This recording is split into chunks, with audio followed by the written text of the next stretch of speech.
The first blast of alarm hit my ears before I even understood what was happening. Red light washed over the corridor outside the summit chamber, and every alien delegate near me froze for half a second, the way animals do when they hear a sound they cannot place. I did not freeze. I had been waiting for this moment without knowing it, the way a person waits for a storm they can feel coming in their bones. My name is Daniel Cole, and 3 hours earlier I had been the most unimportant person on this station. I want to explain that first, because it matters. I was not a soldier anymore, not really. I wore a guard uniform because the diplomatic council needed someone standing at the door of the negotiation chamber, someone who looked calm and useless enough not to offend anybody. Humanity had only been part of the wider galaxy for 6 years. We had no fleet worth mentioning, no weapons that impressed anyone, and no seat of real power at the table. We were the newest species allowed into the room, and most of the older empires treated us the way you might treat a child who wandered into an adult meeting, tolerated, watched, not taken seriously. I stood outside the chamber doors that morning in a uniform 2 sizes too warm for the station's climate, because the air systems were built for methane breathers and heat-tolerant species, not for me. Sweat rolled down my back inside my jacket, and I kept my hands folded in front of me, watching alien guards from 4 different empires lean against the walls, chatting in languages I did not understand, occasionally glancing at me the way you glance at furniture. One of them, a tall being with plated skin and 4 eyes, the kind the humans on base nicknamed the Korvath, had made a comment to his companion the day before, right in front of me, clearly assuming I could not follow the translation clicking quietly through my earpiece. He said humans were kept at the table out of politeness, the way you let a small dog sit near the dinner table so it does not feel excluded. His companion laughed. I said nothing. I have learned that saying nothing is its own kind of weapon, if you know how to hold it. Inside the chamber, the real business of the day was happening. 17 delegations, including 3 empires who had been circling each other's territory for the better part of a decade, all crammed into one room to argue over mining rights along a disputed stretch of asteroid field called the Varan Corridor. My superior, a station coordinator named Grace Whitfield, had told me it was the most important meeting to happen at this outpost in years. She had also told me, almost as a joke, that if anything went wrong, I was the only one standing close enough to the door to do anything about it. I laughed when she said it. I was not laughing anymore. The alarm kept blaring, and through the reinforced glass panel beside the chamber doors I could see chaos breaking out inside. Chairs overturned, delegates shouting. A group of armed figures in unfamiliar dark uniforms had breached a side entrance I did not even know existed, moving fast, weapons raised, herding the diplomats away from the exits. My earpiece crackled with panic. Grace's voice, thin and fast. "Daniel, do you copy? There is a breach, do you copy?" I copied. I was already moving. The 2 guards nearest me, the plated Korvath and a smaller silver-skinned being from an empire I did not recognize, both turned toward the chaos and did nothing useful. The Korvath took a step back. The silver-skinned one actually reached for a communication device instead of a weapon, already trying to report the situation up a chain of command that was too far away to matter in the next 30 seconds. I did not have a weapon that would mean anything against armored intruders. I had a sidearm rated for station security, good for subduing an angry drunk delegate, not for a coordinated breach team. What I had instead was 6 years of training from a life before this posting, a life I did not talk about much on the station because it made people uncomfortable, the same way it makes people uncomfortable to learn that the quiet man in the corner used to carry things heavier than paperwork. I reached for the collar of my jacket and pulled it off in one motion, tossing it onto a bench without looking where it landed. I do not know why I did it first. Maybe because the jacket was heavy and hot and useless. Maybe because some part of me understood, even before my mind caught up, that I needed every advantage of speed and movement I could get, and a jacket built for a climate that was not mine was not an advantage. The Corvette guard looked at me sideways as I moved past him toward the chamber doors. I remember his four eyes widening slightly, though at the time I thought nothing of it. I was focused on the door controls, on the shape of the room beyond the glass, on counting the intruders as fast as I could. 6 of them. Heavy build. Coordinated movement, the kind that comes from real training, not desperation. This was not a random attack. Someone had planned this. The door release was locked down by the breach protocol, sealing the chamber to contain whatever was happening inside. I did not wait for it to unlock through official channels. There was a maintenance override panel beside the frame, the kind installed for emergency responders, and I had memorized its sequence during my first week on the job out of habit more than expectation that I would ever need it. The panel beeped. The door began to slide open. Inside, the scene was worse than I expected. The 17 delegations had been pushed into a corner near the far wall, guarded by 2 of the intruders while the other 4 moved through the room, disabling communication equipment and gathering something from a secured case near the center table, something small and metallic that I did not have time to identify. The nearest intruder turned toward the opening door, weapon rising. I do not remember deciding what to do next. I remember doing it. Years of training move faster than thought when they need to, and my body had been shaped by that training long before I ever stepped onto the station. I closed the distance before the intruder could fully bring the weapon to bear, and within seconds the immediate threat near the door was no longer a threat. I will not describe exactly what happened in that moment, because it does not matter as much as what happened next, which is this. The remaining intruders in the room stopped. All of them all at once, like a switch had been thrown. I stood there, breathing hard, sweat cooling fast against my skin without the jacket weighing me down, and I watched 5 armed figures freeze in place and stare at me the way people stare at something they cannot quite make sense of. One of them, clearly the one giving orders, lowered his weapon slightly and spoke into a small device on his wrist. I could not hear what he said, but I could see his posture change, could see something like uncertainty ripple through the whole group. Then, astonishingly, they began to retreat. Not scatter, not panic. Retreat in an organized, disciplined way, backing toward the side entrance they had come from, weapons still raised but no longer advancing, eyes locked on me the entire time as if I were the only thing in the room worth watching. I did not understand it in that moment. I only understood that the immediate danger to the delegates was passing, and that gave me room to move toward the diplomats, positioning myself between them and the retreating intruders, weapon steady, watching the exit until the last of the 6 had vanished through it. The chamber went quiet except for the alarm, which someone finally silenced from a control panel near the entrance. Grace burst through the doors moments later with a full response team behind her, and the room dissolved into the noise of shouted orders, medical checks, and confused questions. I stood in the middle of it, arms loose at my sides, trying to catch my breath, when a Corvette diplomat, an older one with faded plating and slower movements, approached me with an expression I had not seen from any alien on this station before. It looked almost like respect. He said something in his own language first, then repeated it slowly in the translated common tongue for my benefit. He asked whether I was aware of what I had just done. I told him I had stopped an attack. That was what I understood in that moment, nothing more complicated than that. He shook his head, a gesture he must have learned from watching humans, because it was not natural to his species. He told me that the intruders belonged to a faction known throughout 3 neighboring empires as the Ashkron Syndicate, mercenaries hired for high-value extractions, notorious for completing every contract they took. He said that in the recorded history of the Syndicate, no mission of theirs had ever failed once weapons were drawn. Until now.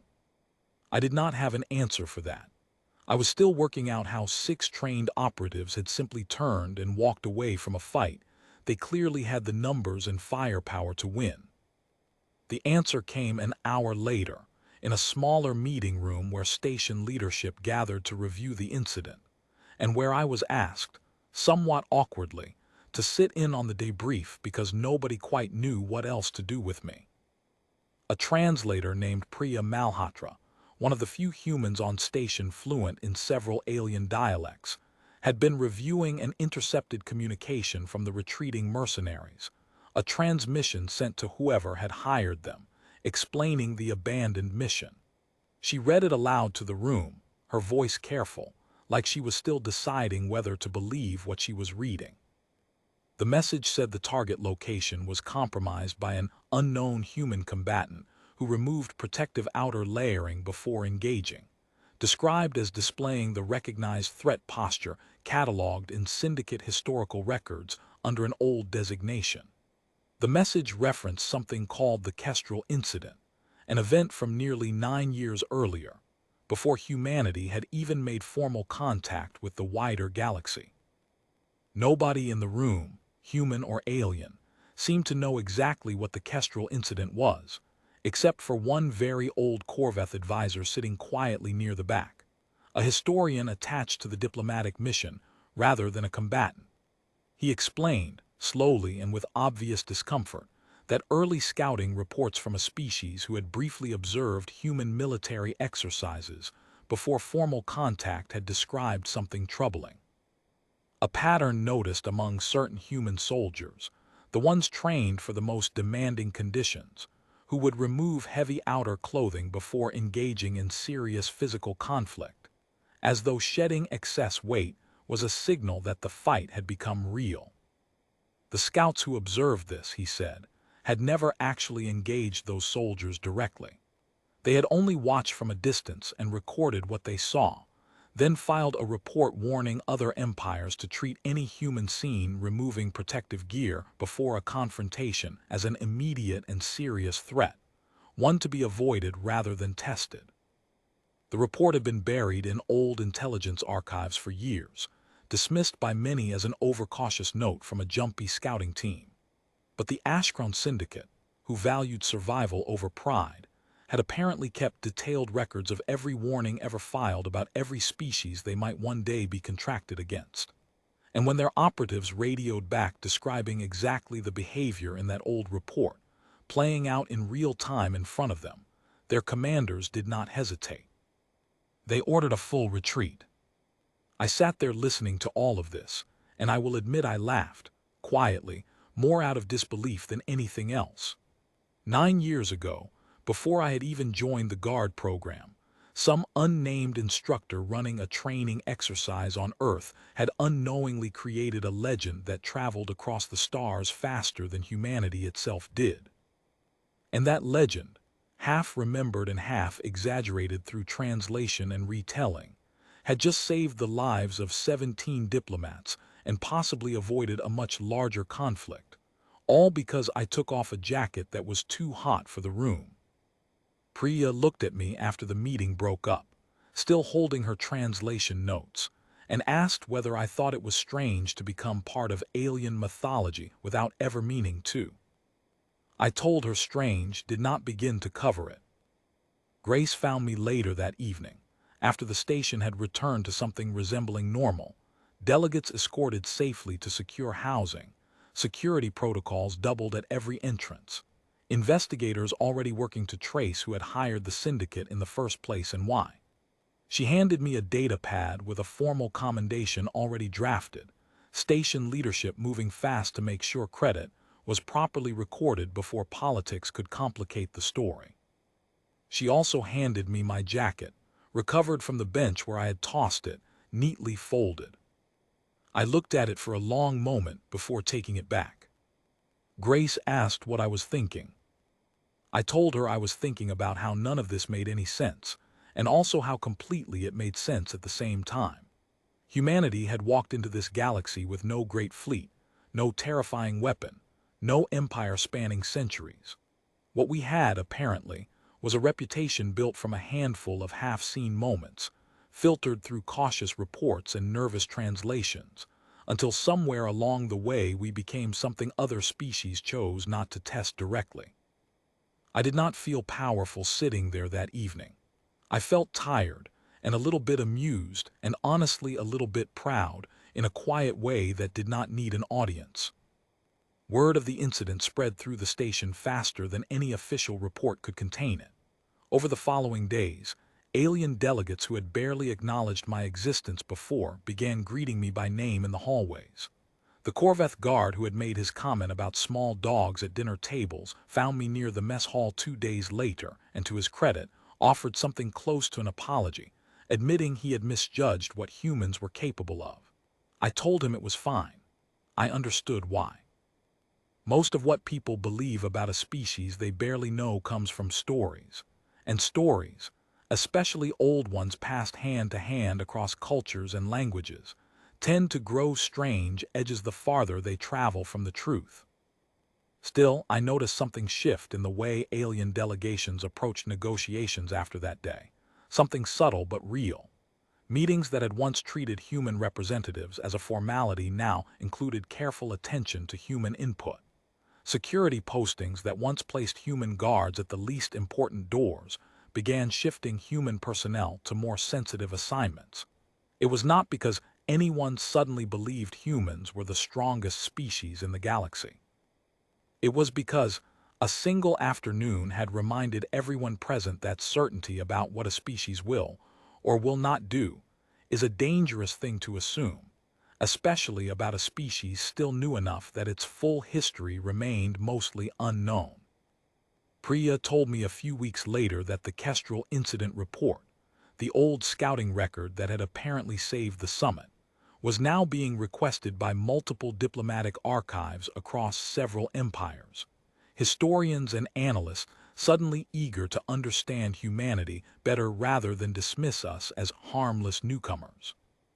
She found it funny that a single overcautious observation from 9 years earlier had quietly reshaped how an entire region of the galaxy approached first encounters with human personnel. I found it funny too, in a tired sort of way. I had not set out to become a symbol of anything. I had only done what felt necessary in the moment, the same way any person trained for that kind of situation would have done, human or otherwise. The rest, the legend, the retreat, the sudden respect from strangers who barely knew my name a week earlier, all of that had grown out of circumstances mostly outside my control. But I also understood something else, something I thought about often in the quiet hours standing guard after that day.